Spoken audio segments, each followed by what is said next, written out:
Terlena ku di sini, terbuai oleh duniawi. Langkahku penuh dosa, maafkan aku Tuhan.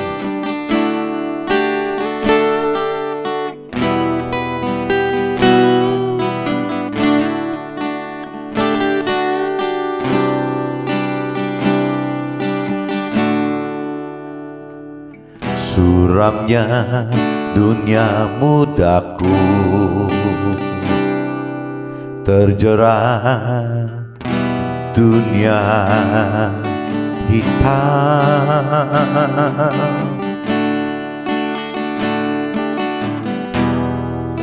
Masih adakah ampunanmu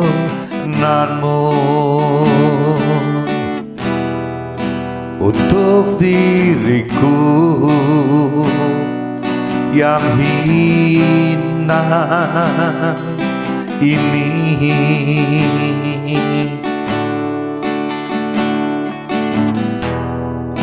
Masih adakah ampunanmu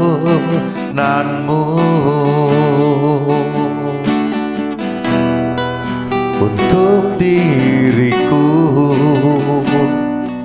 yang hina ini?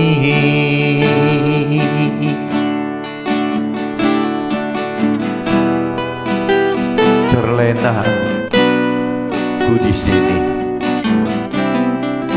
terbuai oleh duniawi. Langkahku penuh dosa, maafkan aku Tuhan.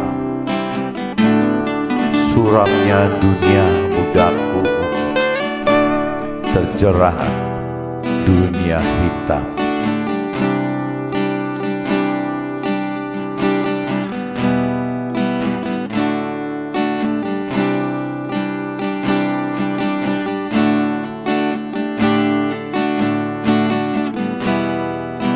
Masih adakah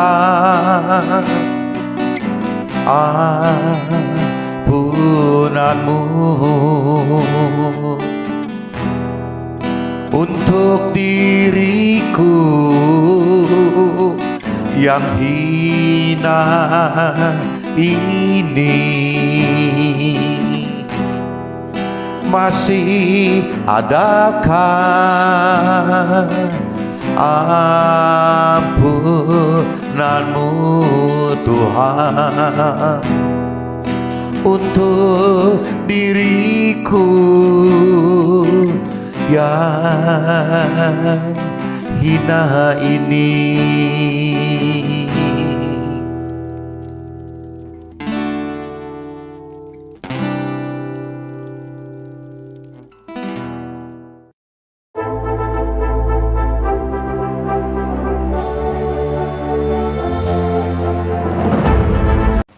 Jumpa kembali di MDT Journey Inspiration of Life. Pagi ini saya mau coba sharingkan teman-teman dengan tema hanya ada satu hal yang gawat dalam hidup kita di dunia ini adalah dapatkan hidup yang selamat dan kekal. Dari sisi rohani teman-teman, dari sisi firman Tuhan, dari sisi Tuhan, hidup yang dianggap gawat itu teman-teman ya hanya satu teman. Apabila kita beranggapan bahwa kita tidak akan mendapatkan keselamatan di dalam akhirat yang kekal gitu. Sebenarnya itu teman.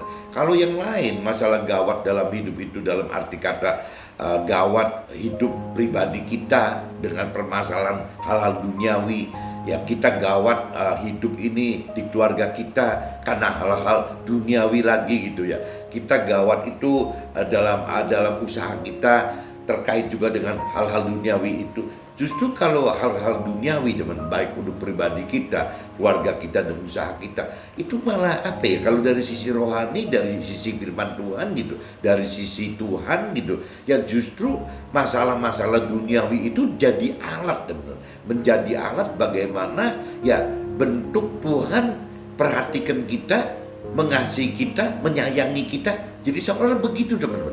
Jadi kalau kita sudah dewasa rohani, apa yang saya katakan tadi ini bisa dimengerti gitu, bisa dikenali dan mengerti. Tapi kalau bicara sebelum dewasa rohani, sebelum lebih dalam mengenal-mengerti akan firman Tuhan, jadi ikut Tuhan itu kok jadi konsekuensinya seperti itu gitu. Nah, yang kalau saya lihat secara umum gitu, banyak sekali teman-teman yang orang yang orang-orang yang beragama gitu, yang beragama, yang sudah mengaku penerima Tuhan dan ikut Tuhan gitu. Tapi prakteknya teman-teman tidak mengenal, tidak mengerti akan firman Tuhan gitu.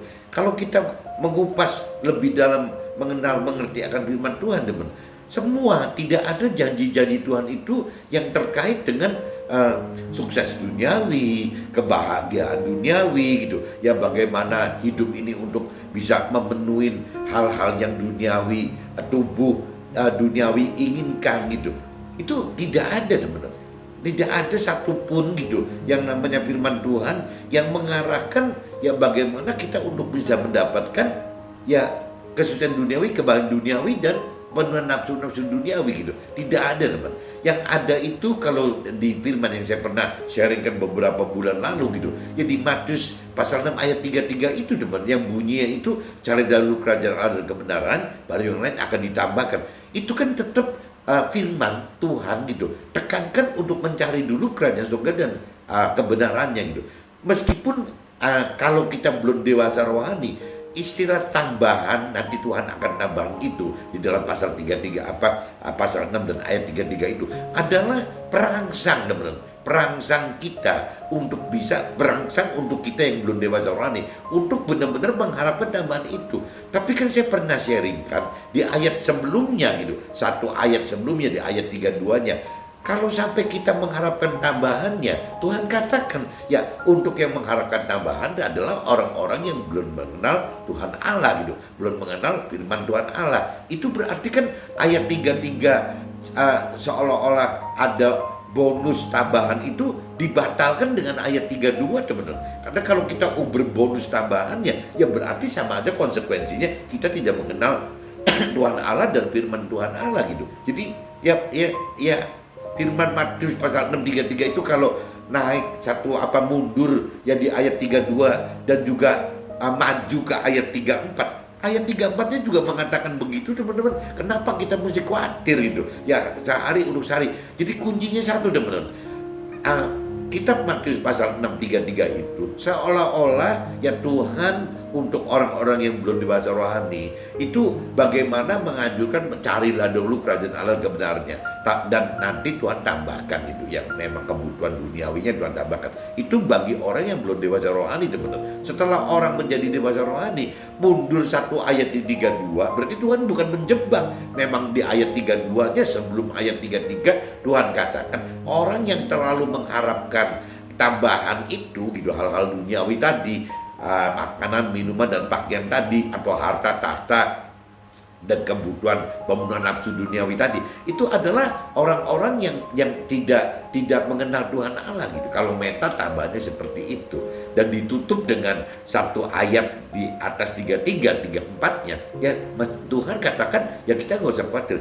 Jadi kunci balik lagi teman, meskipun ada ayat 33 yang bunyinya begitu tuh, carilah dahulu kerajaan Allah dan kebenarannya, nanti yang lain akan Tuhan tambahkan, itu ternyata tidak ada teman, tidak ada bahwa yang ditambahkan hal-hal dunia itu tidak ada di seluruh perintah peraturan firman Tuhan. Kalau kita dewasa rohani tidak ada teman. Nah pertanyaan saya, kenapa kalau memang firman Tuhan nyatakan tidak ada janji-janji duniawi gitu, kenapa kok banyak orang yang percaya dan mengaku mengenal gitu ya tentang Tuhan, tentang firman Tuhan.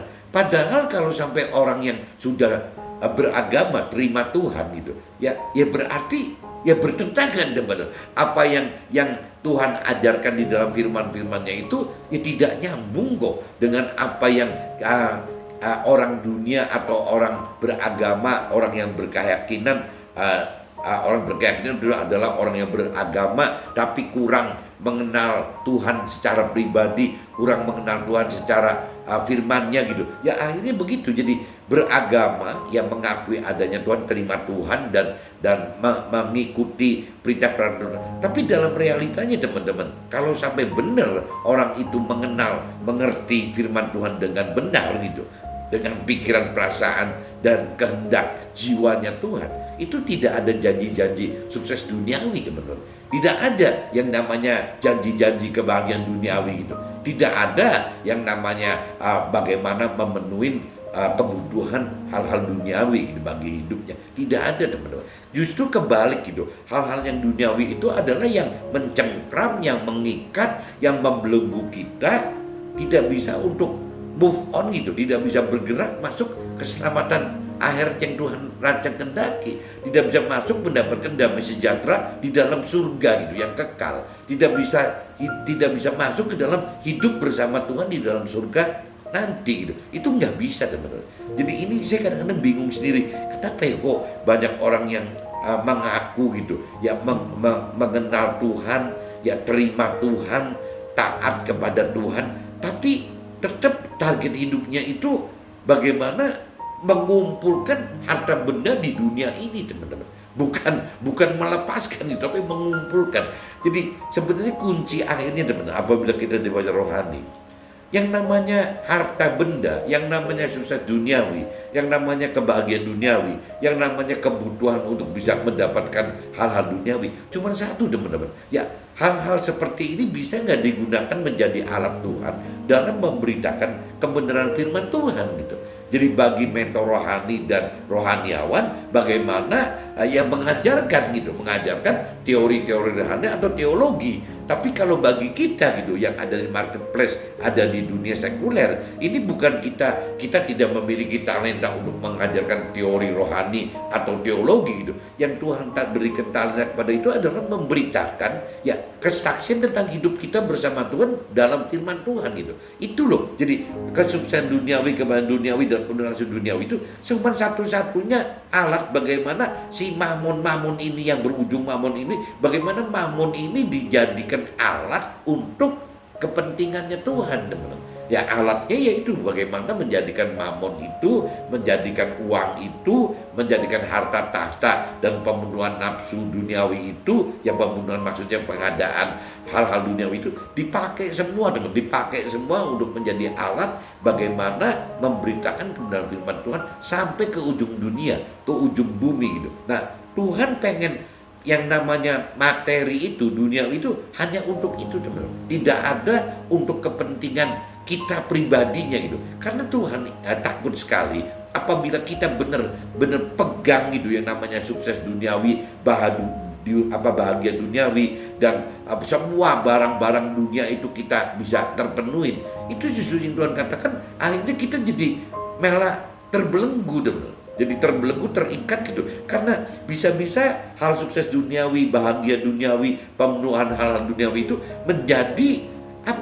kenyamanan gitu. Kenyamanan bagi kita untuk tidak mau bergerak pindah ke yang Tuhan rancang kendaki di alam akhirat nanti teman-teman. Jadi kita malah terikat di situ gitu. Menjadi keamanan, menjadi kenyamanan gitu, menjadi satu kebanggaan gitu. Ya hal-hal duniawi akan begitu.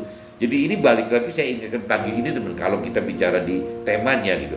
Ya, yang gawat dalam hidup kita itu adalah cuma satu. Apabila kita tidak dengan target dan tidak masuk ke dalam keselamatan akhirat yang kekal itu teman-teman. Itu yang dari sisi firman Tuhan itu tekankan, itu yang bahaya tuh itu teman. Cuma itu saja gitu. Adapun yang namanya hal-hal lain yang kaitannya dengan pribadi kita, terkait dengan duniawi, ya keluarga kita terkait dengan duniawi, yang namanya usaha kita terkait dengan duniawi, itu sih bukan gawat teman, tidak ada yang gawat. Justru kebalik gitu, dengan kita mengalami masalah-masalah yang terkait pribadi kita dengan duniawi, terkait keluarga kita dengan duniawi, terkait usaha kita dengan duniawi, justru kalau secara firman Tuhan, secara Tuhan gitu, justru itu adalah bentuk kasih Tuhan kepada kita yang mengalami masalah itu teman.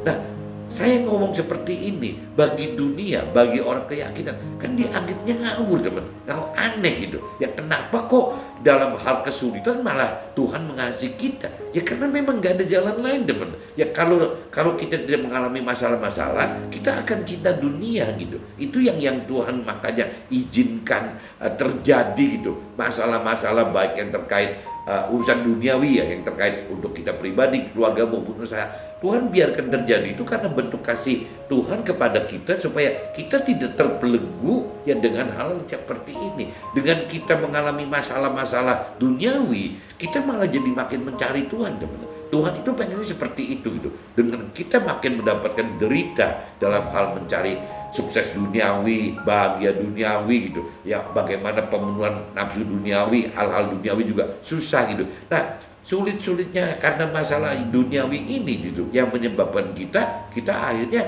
mau tergerak mengenal Tuhan, mampu ya mengerti gitu akan perintah peraturan Tuhan, mampu mengerti janji-janji Tuhan, mampu dan berani melakukan firman Tuhan. Nah itu jadi semua terjadi teman. Semua terjadi karena kembali lagi karena masalah-masalah yang timbul ya di pribadi kita, di keluarga kita, di usaha kita yang terkait dengan hal-hal duniawi.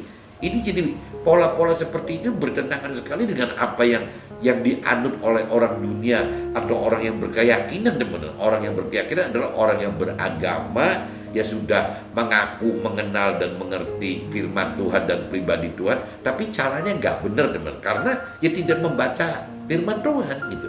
Ya sedangkan Tuhan katakan yang namanya Tuhan itu ya adanya di dalam firman gitu. Jadi kalau kita nggak nguasain firman Tuhan, ya berarti kita nggak pernah akan bisa tahu siapa Tuhan itu gitu. Jadi cara satu-satunya kita mengenal Tuhan Allah ya cuma lewat firman itu teman. Karena firman adalah Tuhan Allah. Tuhan Allah adalah firman itu. Nah ini sebelum saya masuk ke draft teman-teman, ini udah panjang sekali ngelanturnya. Coba saya masuk dulu dasarnya dari kitab Roma teman-teman, pasal 12 ayat 1-8, dan nanti saya sambung teman-teman dan kitab Mazmur pasal 73 ayatnya 12-28 teman-teman. Setelah itu kita masuk ke draft gitu. Nah, ini saya coba baca dulu dari kitab Roma pasal teman-teman. Kitab Roma pasal 12 teman. Ayatnya 1-8. Perikopnya teman-teman, persembahan yang benar, itu perikopnya gitu. Judul perikopnya gitu. Jadi persembahan hidup kita untuk Tuhan yang benar itu ya ini dijelaskan ini. Karena itu saudara-saudara, demi kemurahan Allah, aku menasihatkan kamu supaya kamu mempersembahkan tubuhmu sebagai persembahan yang hidup, yang kudus dan yang berkenan kepada Allah. Itu adalah ibadahmu yang sejati. Jadi bagi Tuhan teman-teman, persembahan itu yang paling penting ya kitanya teman-teman. Kita gitu, tubuh kita, tubuh jiwa roh kita itu adalah persembahan bagi Tuhan gitu. Itu yang benar-benar dikatakan persembahan yang sejati. Maksudnya gimana? Ya kita harus melakukan firman Tuhan teman. Bagaimana caranya kita untuk menjadi persembahan Tuhan gitu, persembahan yang sejati, ibadah kita yang sejati. Ya kita harus melakukan firman Tuhan all out gitu. Semua firman Tuhan itu bisa nggak kita lakukan gitu. Nah, untuk melakukan firman Tuhan teman, butuh keberanian teman-teman untuk bisa melakukan firman Tuhan. Nah, untuk berani melakukan firman Tuhan, ya berarti kita harus mampu. Nah, untuk bisa mampu, ya kita harus mampu mengerti dulu firman Tuhan gitu. Kalau tidak mengerti firman Tuhan, bagaimana? Kalau kita tidak mampu mengerti firman Tuhan, bagaimana berani melakukan firman Tuhan gitu. Nah, untuk mampu mengerti firman Tuhan, kita butuh mau teman, mau untuk mengenal firman Tuhan. Karena kalau mau, itu Tuhan tidak bisa paksakan teman. Tapi kalau bicara mampu mengerti, mampu melakukan, Tuhan itu memang sudah persiapkan. Ada roh Tuhan yang ditaruh kepada setiap manusia itu ya untuk bisa mampu mengerti dan mampu melakukan firman Tuhan. Nah, roh Tuhan itu adanya di dalam roh kita. Nah, pertanyaannya, apakah orang-orang dunia, apakah orang-orang berkeyakinan sudah tahu gitu bahwa di manusia itu ada cerita bagian tubuh, jiwa, dan roh? Ya, orang-orang dunia dan orang berkeyakinan cuma tahu pada umumnya ya bahwa di tubuh manusia itu terdiri dari tubuh dan jiwa. Makanya kalau di olahraga itu selalu katakan jiwa dan raga. Lagunya juga kan jiwa dan raga teman-teman. Karena cuma bicara jiwa dan raga saja.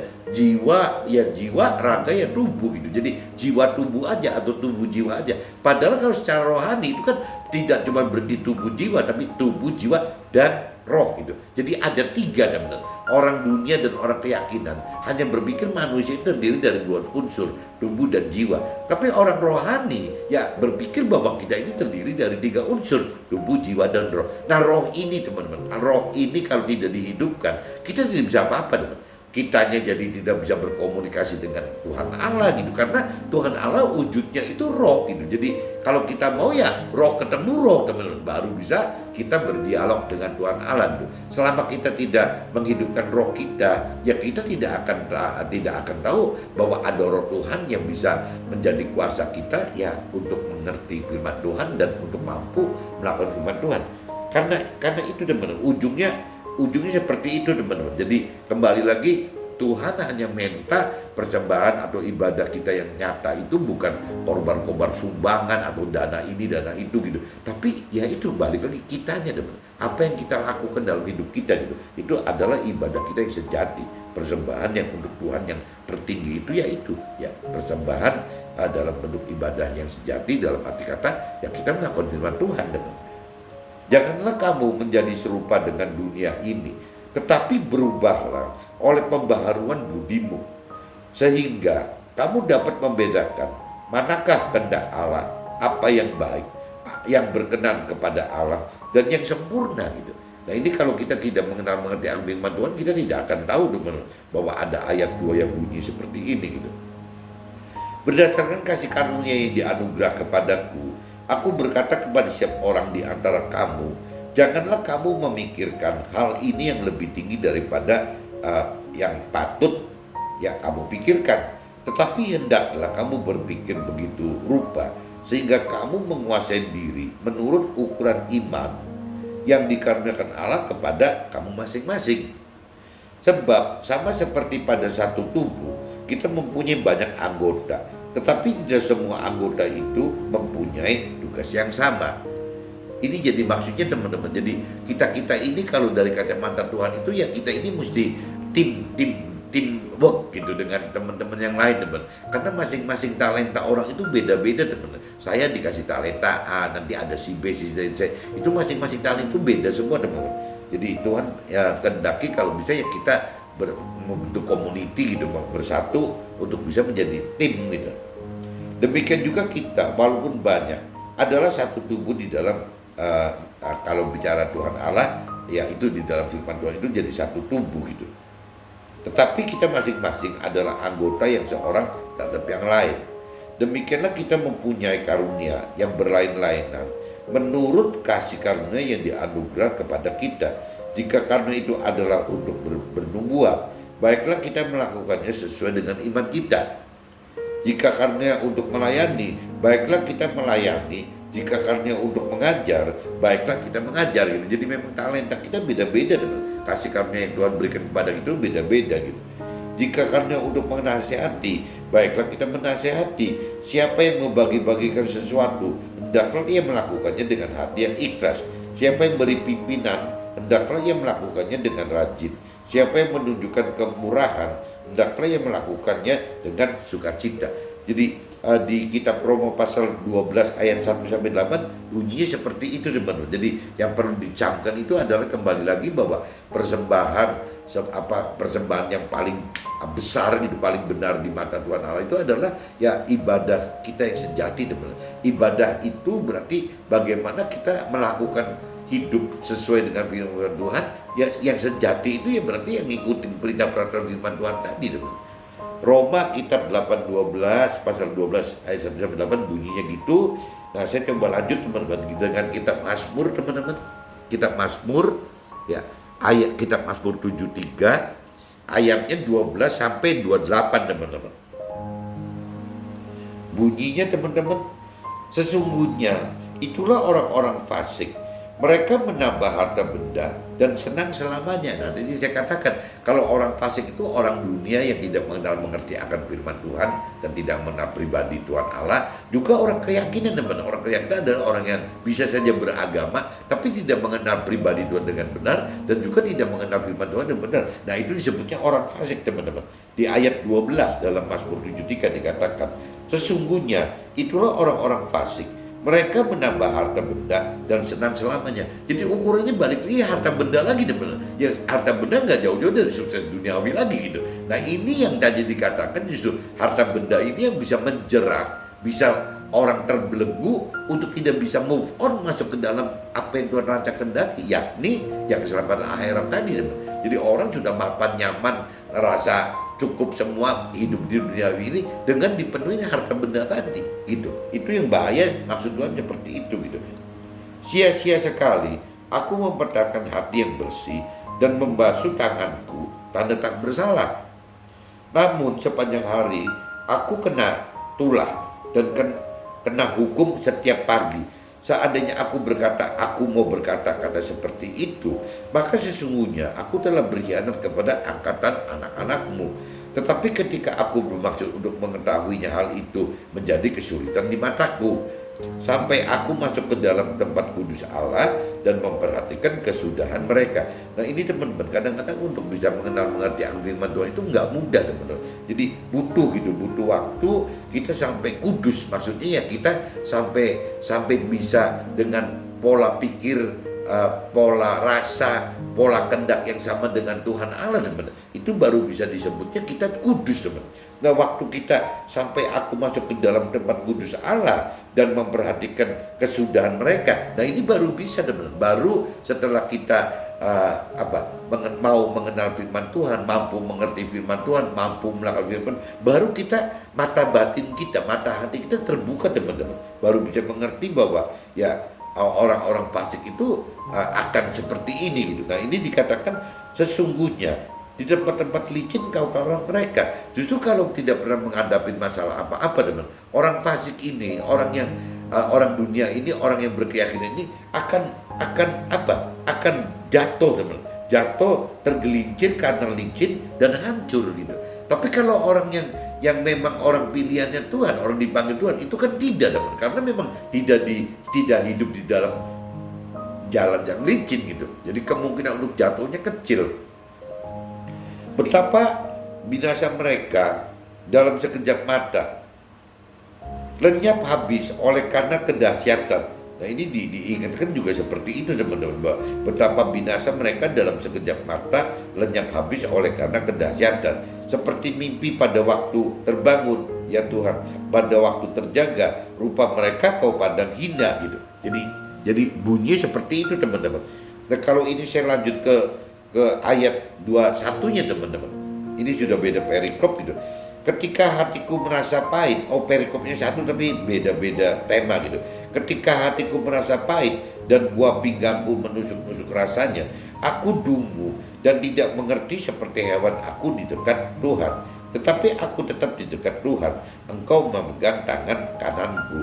Dengan nasihat Tuhan, Tuhan menuntun aku, dan kemudian Tuhan mengangkat aku ke dalam kemuliaan. Siapa gerangan ada padaku di sorga selain Tuhan? Selain Tuhan tidak ada yang kuingini di bumi. Sekalipun dagingku dan hatiku habis lenyap, gunung batuku dan bagianku, tetaplah Tuhan Allah selama-lamanya. Sebab sesungguhnya siapa yang jauh daripadamu akan binasa. Yang kau binasakan semua orang yang berzina dengan meninggalkan engkau. Tetapi aku suka dekat pada Allah, Tuhan Allah. Aku menaruh tempat perlindunganku pada Tuhan Allah, supaya dapat menceritakan segala pekerjaan Tuhan Allah gitu.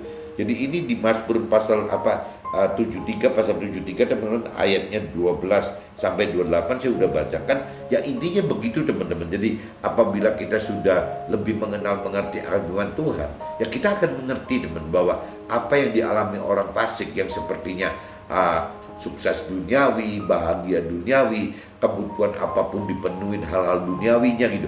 Itu ya akhirnya pada ujungnya satu saat kita akan mengerti bahwa justru hal-hal inilah yang menyebabkan orang dunia gitu, orang yang berkeyakinan itu ya akan jatuh, akan hancur. Dan kalau sampai sudah jatuh ya sudah tidak apa-apa. Tapi bagi kita yang memang yang tadi dikatakan di tema itu, kita yang mengalami penderitaan, baik yang penderitaan duniawi khususnya yang kaitannya dengan urusan pribadi kita, dengan keluarga kita, bahkan usaha kita, justru kita ini yang akan diselamatkan karena kita tidak ditempatkan oleh Tuhan di tempat yang yang licin, teman-teman. Jadi kita itu bisa anti slip gitu, tidak mudah jatuh. Itu maksudnya di kitab Mazmur pasal 73 ayat 12 sampai 28 itu seperti itu, teman-teman. Nah, ini coba sekarang kita masuk ke dalam draft, teman-teman, ke draftnya saya gitu. Dalam draft saya, teman-teman, judulnya kan hanya ada satu hal yang gawat di dalam hidup di dunia ini adalah mendapatkan hidup yang selamat, mendapatkan keselamatan yang kekal, teman-teman. Jadi gawat itu ya cuma satu, teman-teman. Apabila kita tidak hidup mendapatkan hal-hal yang kaitannya dengan rohani yang seperti Tuhan rancang dan kehendaki, itu baru disebut gawat, teman-teman. Tapi kalau gawat dalam arti kata gawat karena yang tadi dikatakan gawat karena pribadi kita terkait dengan duniawi, gawat terkait keluarga kita gitu, dengan hal duniawi lagi, ya terkait dengan usaha kita terkait duniawi lagi.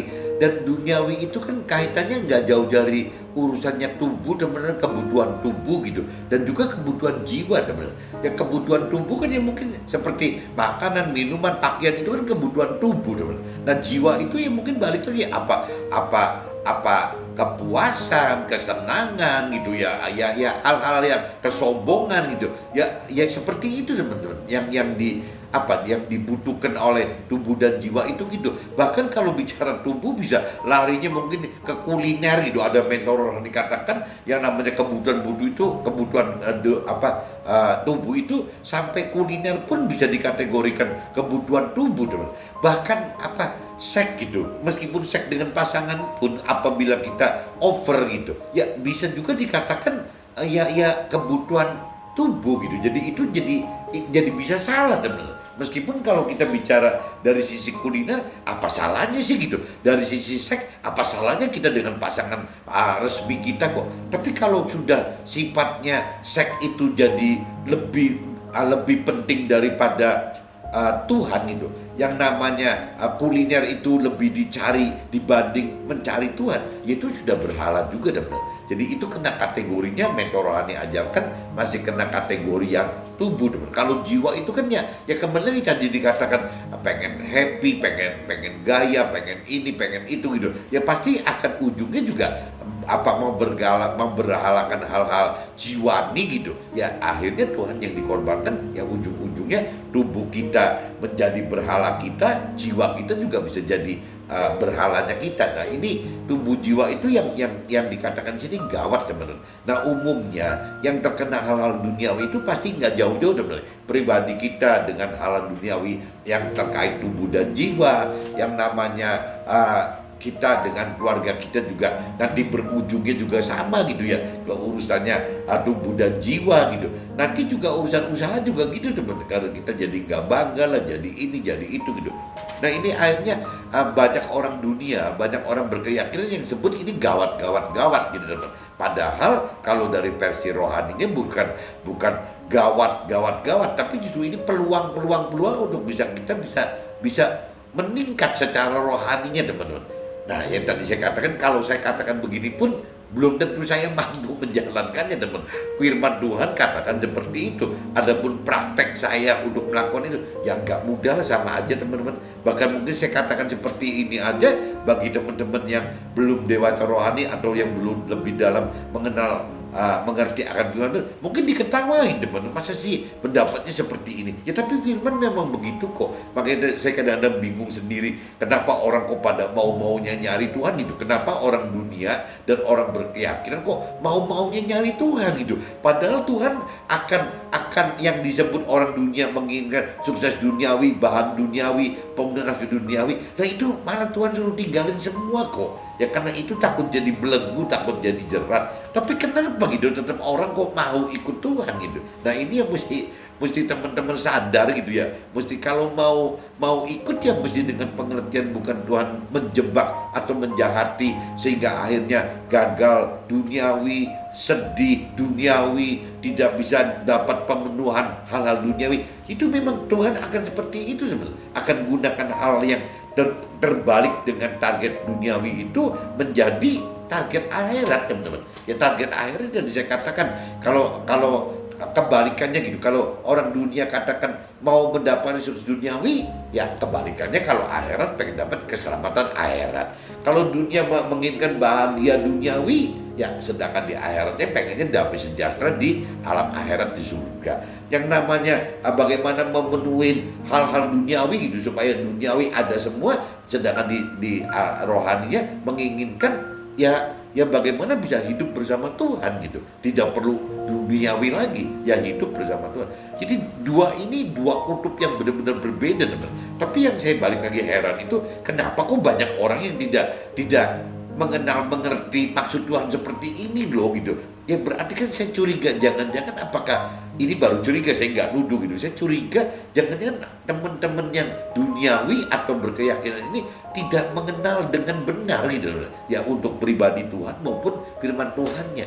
Ini kan kasihan sekali teman-teman, apabila teman-teman nanti sukses duniawi, bahagia duniawi, bisa memenuhi hal-hal duniawi semua, tapi masuk neraka gitu ujungnya. Kan jadi tidak sesuai rancangan kehendak Tuhan, teman. Apa nggak kasihan gitu? Nah ini maksudnya judulnya seperti itu, teman-teman. Nah ini kalau saya kupas tadi kan dasarnya kan landasannya dari kitab Roma pasal 12 ayat 1-8 dan kitab Mazmur pasal 73 12-28, itu kan landasannya, teman-teman. Nah ini kalau saya ambil dari apa yang saya kan draft gitu, firman dalam kitab Roma pasal 12 ayat 2 gitu. Janganlah kamu menjadi serupa dengan dunia ini, tetapi berubahlah oleh pembaharuan budimu, sehingga kamu dapat membedakan manakah kehendak Allah, apa yang baik, yang berkenan kepada Allah dan yang sempurna. Nah ini teman-teman, ini yang mesti kita cari nih. Ya kalau enggak, ya kita akan yang tadi kejebak tadi, teman-teman. Jadi kembali lagi ya di kitab Roma pasal 12 ayat 2 itu ya begitu gitu. Kita ingatkan bahwa janganlah kita menjadi serupa dengan dunia ini. Dan sedangkan targetnya orang-orang duniawi seperti itu, teman-teman. Pengen sukses duniawi, bahagia duniawi gitu. Bagaimana memenuhi hal-hal duniawi. Dan di sininya janganlah kamu menjadi serupa dengan dunia ini, tetapi berubahlah oleh pembaharuan budimu, sehingga kamu dapat membedakan manakah kebenaran Allah, apa yang baik, yang berkenan kepada Allah dan yang sempurna. Nah ini kan kita butuh perubahan budi, teman. Jadi bagaimana kita berubah ya untuk yang tadinya tidak mengenal Tuhan Allah pribadi dan firman Tuhan Allah, ya kita harus mengenal, teman. Tadinya tidak mengerti akan firman Tuhan Allah dan Tuhan Allah pribadinya, ya kita harus mengerti gitu. Ya kita dengan mengerti harus bisa menghidupkan jiwanya Tuhan di dalam kita. Pikiran, perasaan, kehendak Tuhan itu harus ada di dalam kita, teman. Jangan menggunakan jiwanya kita, pikiran, perasaan, kehendaknya sendiri gitu. Akhirnya jadi rancu lagi, teman-teman. Nah ini yang butuh balik lagi pengenalan firman Tuhan, mengerti firman Tuhan sampai ujung-ujungnya harus bisa menghidupkan roh Tuhan, teman. Tanpa bisa menghidupkan roh Tuhan, meskipun kita menguasai firman Tuhan, akhirnya firman Tuhan bentuknya jadi logos, teman. Hanya hukum-hukum yang baku aja, yang teologi, yang teoritis, rohani gitu, itu kurang manfaat, teman. Baik tapi kurang gitu. Nah kita mesti bisa jadikan firman Tuhan itu jadi rema, teman. Ya, caranya dihidupkan dengan adanya roh Tuhan itu. Nah kalau sudah jadi rema, ya itu yang jiwa Tuhan itu ada di dalam situ. Bagaimana pikiran, perasaan, kehendak Tuhan itu ada di dalam rema tadi, teman-teman.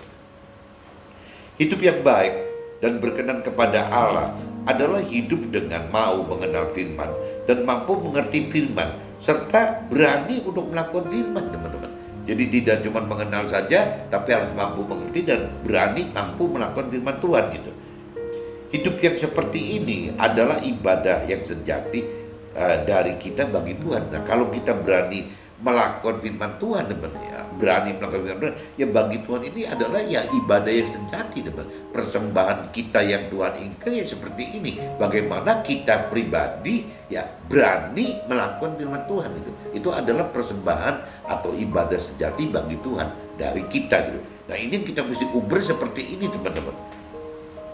Hidup dengan melakukan firman Tuhan akan memilah talenta kita yang dari Tuhan, yang awal hanya melakukan firman-Nya secara pribadi sebagai konsumen. Jadi waktu kita awal-awal itu kan hanya melakukan firman Tuhan untuk pribadi kita, teman-teman. Nah itu disebutnya apa? Konsumen. Berarti kita masih butuh apa sih orang-orang lain gitu yang sebagai produsen firman kita ambilin sebagai konsumennya, teman-teman. Maksudnya begitu, teman-teman. Jadi kalau waktu kita melakukan firman Tuhan itu ya sifatnya pribadi, kita masih nerima firman dari mentor rohani kita, dari teman rohani kita, dari rohaniawan itu. Kita masih dapat dari situ, teman-teman. Nah, tapi setelah kita melakukan firman Tuhan, Tuhan pengen ya bagaimana caranya ya kita bisa berujung itu bukan cuma menjadi konsumen firman, tapi berujung dengan mengajarkan atau memberitakan firman melalui kesaksian hidup kita sebagai, nah kalau kita sudah bisa memberitakan firman, teman-teman, atau kalau mentor rohani dan rohaniawan mungkin bukan memberitakan firman Tuhan dalam bentuk mengajarkan, teman-teman, mengajarkan teori-teori rohani, mengajarkan teologi gitu. Tapi kalau buat kita yang di marketplace dan dunia sekuler itu kan nggak bisa mengajarkan teori rohani atau teologi, teman-teman. Kita nggak pernah belajar di posisi itu, ya kita cuma bisa memberitakan firman Tuhan dalam bentuk kesaksian hidup kita, teman-teman. Bagaimana kita hidup bersama Tuhan dan di dalam firman Tuhan. Nah, waktu kita memberitakan firman Tuhan semacam ini, kita sudah bukan konsumen lagi, teman-teman. Kita ini menjadi produsen gitu, produsen firman. Karena kita membagikan. Jadi kita tidak beda dengan mentor rohani, tidak beda dengan rohaniawan yang membagikan ya firman Tuhan berbentuk teori rohani atau teologi. Nah kita tidak, teman-teman. Kita bicara bagaimana kita memberitakan, membagikan firman Tuhan kepada sesama kita, kepada mungkin yang baik ke antar pengusaha juga, antar orang-orang yang karir gitu. Nah akhirnya kita menjadi produsen firman yang menyampaikan firman Tuhan kepada mereka itu, teman. Nah itu yang Tuhan inginkan seperti itu, teman. Jadi dari mulai kita melakukan firman hanya sebagai konsumen, kadang kita terima dari teman rohani, mentor rohani, rohaniawan, sampai kita memberitakan firman Tuhan menjadi produsen, teman, kepada sesama kita, ke keluarga kita, ke pengusaha-pengusaha, maupun ke orang karir, baik di internal kita maupun di eksternal kita. Ya itu seperti itu, teman. Kita menjadi jadi produsen firman gitu. Jangan selamanya kita cuma jadi konsumen firman. Tuhan hendaki seperti itu, teman. Nah bonusnya, teman-teman, kalau kita melakukan firman Tuhan secara pribadi, ya Tuhan janji kita berbuat baik akan masuk ke dalam surga, menjadi warga surga. Tapi kalau memberitakan, mengajarkan firman Tuhan bagi mentor rohani atau rohaniawan gitu ya, atau kita yang memberitakan kebenaran firman Tuhan lewat kesaksian kita, itu sama aja dengan mengajarkan. Nah itu bonusnya, teman-teman, kata firman gitu ya akan bisa masuk ke dalam ya kerajaannya Tuhan gitu di dalam surga itu, teman. Kita bisa menjadi tim kerjanya Tuhan, atau kita bisa menjadi keluarga kerajaannya Tuhan di dalam surga. Itu menurut firman bunyinya gitu, teman-teman. Jadi tinggal masalahnya kita percaya nggak, beriman tidak, itu seperti itu. Kalau kita percaya dan beriman, ya kita harus lakukan bagaimana hidup sampai berujung menjadi produsen firman, teman. Bagaimana caranya gitu. Cara kita masih belum dewasa rohani, hal gawat dalam hidup adalah jika ada masalah yang terkait dengan pribadi atau keluarga atau usaha, di mana masalah-masalah akan selalu terkait dengan perihal-perihal duniawi. Nanti saya udah jelaskan seperti itu, teman-teman. Jadi orang-orang dunia, orang-orang yang berkeyakinan akan selalu sebut gawat itu. Waduh, gua gawat di hidupnya, gua gawat deh. Gawat-gawat itu ya pasti nggak jauh-jauh, teman-teman, dari urusan pribadi ke dengan dunia. Dunia itu yang tadi saya udah uraikan, berarti bisa bentuknya tubuh, bisa bentuknya jiwa gitu. Jadi selalu terkaitnya gitu. Ya pribadi kita terkait dengan tidak ada kepuasan dalam hal tubuh dan jiwa.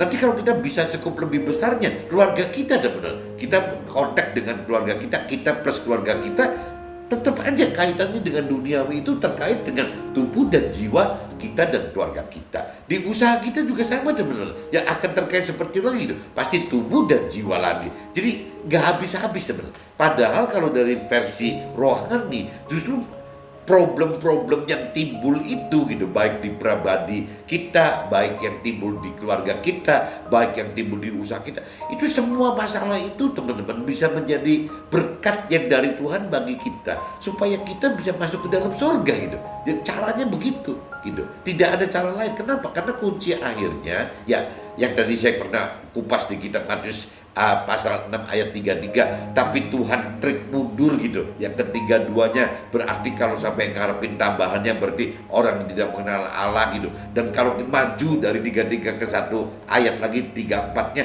ya Tuhan ingatkan kenapa kita mesti takut gitu. Ya untuk apa kebutuhan kita hidup sehari-hari, ya untuk besok ya untuk besok aja. Jadi tidak ada Tuhan menganjurkan bagaimana kita untuk bisa mengumpulkan harta benda di dunia ini gitu. Tidak ada teman-teman. Dan kalaupun misalnya orang dunia, orang keyakinan gitu, ya menginginkan itu, ya wajar-wajar aja gitu. Karena mereka tidak pernah mengerti. Nah yang konyol teman, apabila misalnya teman-teman merasa sudah mengenal Tuhan Allah, sudah mengenal dan mengerti akan firman Tuhan Allah, tapi tetap dengan melakukan seperti orang dunia atau orang keyakinan tadi. Terus apa bedanya teman-teman? Apa bedanya dengan orang dunia dan orang keyakinan itu? Ya bedanya cuma satu, bahwa di jiwanya kita ini yang salah ini merasa bahwa ya itu pikiran saya ya seperti itu, ya perasaan saya seperti itu, ya keinginan saya, kehendak saya seperti itu. Tetapi kan jadi kacau semua teman-teman. Jadi dengan pengenalan pengertian yang salah gitu. Nah ini yang bisa lebih menyesatkan lagi gitu. Justru yang kalau kita istilahnya kalau orang dunia tidak mengenal mengerti firman Tuhan, ya wajar-wajar aja dia tidak mengenal mengerti akan Tuhan pribadi dan firman Tuhan karena orang dunia. Kalau orang keyakinan kan yang mulai sayang dengan orang beragama gitu, ya tetap auto itu tapi tidak mengenal. Nah yang lebih gawat lagi teman, kalau orang istilahnya yang sudah yakin hidup dengan pikiran perasaan kehendaknya sendiri itu bahwa dia melakukan hal yang benar di mata Tuhan, tapi ternyata salah teman-teman. Nah ini kan lebih konyol lagi gitu. Nah ini kan jangan sampai kita masuk ke dalam kondisi seperti itu, dan jangan terlalu percaya diri secara jiwa kita, pikiran perasaan kehendak kita bahwa kita udah benar, tapi benar-benar tidak melakukan apa-apa untuk Tuhan gitu. Nah ini yang gawat kan ini teman-teman. Tetapi semakin dewasa rohani, kita jadi makin tahu apa yang Tuhan rancang dan kehendaki dalam hidup kita. Tuhan ajar kita untuk bisa bedakan adanya dunia fana dan akhirat kekal. Dan Tuhan ajar kita bahwa kita adalah makhluk roh yang berasal dari akhirat dan butuh proses hidup di dunia ini untuk tentukan penghakiman atas hukuman yang kelak akan kita terima di dalam surga, ya antara hukuman kekal masuk dalam surga atau masuk dalam neraka teman. Itu sebenarnya seperti itu teman. Jadi kenapa kita diizinkan untuk hidup melalui hidup di dunia fana ini selama 70, 80 tahun atau 120 tahun gitu. Ya karena untuk itu teman. Tuhan Allah butuh untuk menguji coba kita. Kita ini pantasnya setelah meninggalkan dunia fana sekarang ini masuk ke dalam dunia akhirat, kita ini pantasnya masuk kemana gitu. Ya kita ini akan mendapat penghakiman untuk menentukan penghukuman teman. Jadi penghakiman itu dasarnya yang apa yang kita perbuat selama di dunia ini apa gitu. Nah itu nanti akan di cross gitu. Ya kalau firman Tuhan katakan jadi ada kitab yang soal nulis soal kehidupan kita dari mulai lahir sampai meninggal teman. Itu ada kitabnya di situ, akan dilihat, dipertimbangkan bahwa seberapa besar sih dosa kita gitu. Seberapa besar kita meleset. Dosa itu kan meleset tidak melakukan firman Tuhan itu. Meleset hidup tidak sesuai dengan firman Tuhan, itu namanya dosa teman. Dan akan ditimbang teman, dosanya seberapa besar gitu. Kalau dosanya besar sekali, ya pasti berujungnya masuk neraka teman. Tapi kalau dosanya itu masih bisa dianggap Tuhan baik-baik saja, ya mungkin bisa masuk ke dalam surga meskipun dalam status ya hanya warga surga saja. Tapi kalau misalnya timbangannya itu memang benar-benar sudah sampai melakukan firman Tuhan dan mengajarkan firman Tuhan, menjadi produsen firman Tuhan, ya firman Tuhan katakan ya akan dapat bonus, ya menjadi keluarga Tuhan di dalam kerajaan sorga, atau dia menjadi tim Tuhan di dalam kerajaan sorga. Kurang lebih seperti itu teman-teman. Jadi tidak cuma cukup bagaimana kita hanya melakukan firman Tuhan aja, tapi kita harus bisa sampai mengajarkan atau memberitakan firman Tuhan sampai ke ujung bumi teman. Pengennya seperti itu teman-teman. Jadi kalau tadi cerita hukuman kekal itu ya nanti ujung-ujungnya pasti antara surga neraka teman-teman. Nah, firman di kitab Mazmur pasal 73 ayat 27 khususnya teman-teman, siapa yang jauh dari Tuhan akan binasa. Tuhan binasakan semua orang yang berzina dengan meninggalkan Tuhan. Jadi kalau orang yang sampai meninggalkan Tuhan itu kan berarti kan orang yang tidak melakukan perintah-perintah firman Tuhan, ya orang yang hidup dengan pikiran, perasaan, kehendaknya sendiri, itu kategorinya orang-orang yang meninggalkan Tuhan. Termasuk orang dunia dan orang keyakinan tadi, teman-teman. Itu orang yang meninggalkan Tuhan. Dan itu Tuhan katakan akan binasa. Jadi siapa yang jauh dari Tuhan akan binasa. Berarti kan kesimpulannya kan kita tidak bisa jauh dari Tuhan, teman. Kalau kita jauh dari Tuhan, ya kita akan binasa gitu. Nah ini yang kita mesti hati-hati, jangan sampai kita seolah-olah ya, sebab sesungguhnya siapa yang jauh daripadamu akan binasa. Kau binasakan semua orang yang berzina dan meninggalkan engkau gitu. Nah tetapi aku suka dekat pada Allah. Aku menaruh tempat perlindunganku kepada Tuhan Allah supaya dapat menceritakan segala pekerjaan Tuhan Allah gitu. Nah ini kembali lagi di kitab Mazmur ya bunyinya gitu teman-teman. Mudah-mudahan teman-teman pagi ini dengan saya sharing ini dalam arti kata gawat itu, coba teman-teman bisa revisi gawat itu dari kacamata Tuhan, dari kacamata firman Tuhan. Cuma satu teman-teman, apabila kita gagal mencapai keselamatan akhirat nanti teman-teman, itu yang gawat, yang benar-benar gawat secara Tuhan, secara firman Tuhan. Tapi kalau gawat-gawat yang versinya dunia gitu, yang tadi dikatakan gawat karena kita mengalami masalah-masalah yang terkait dengan tubuh dan jiwa, ya urusan duniawi kita pribadi loh. Ya nanti kita gawat nih ya, istilahnya kita pribadi dan keluarga kita mengalami hal-hal duniawi yang terkait dengan tubuh dan jiwa lagi gitu. Ya kaitannya dunia lagi. Itu orang dunia akan katakan gawat juga teman-teman. Dan begitupun juga dengan usaha teman-teman. Ya bagaimana caranya kita di dalam kita dan keluarga kita berikut usaha kita, berarti kan ada tim di dalam perusahaan kita, ya akan kita sebut gawat lagi apabila kita mengalami ya kendala-kendala tubuh dan jiwa kita ya terkait dengan hal duniawi lagi. Nah itu juga kita akan katakan gawat lagi teman-teman. Nah padahal gawat-gawat ini, gawat yang pribadi, gawat yang keluarga, dan gawat yang terkait dengan usaha ini, justru kalau dari kacamata rohani, dari kacamata Tuhan, dari kacamata firman Tuhan, justru ini adalah peluang untuk kita bisa ya mendapatkan berkat yang dari Tuhan untuk menuju ke dalam keselamatan akhirat yang Tuhan rancang kendaki itu teman-teman. Mudah-mudahan teman-teman bisa tangkap ini, dan kalau kira-kira bisa mantap gitu ya, coba bagikan ke keluarga dan teman-teman yang lain teman-teman. Oke, see you, bye-bye.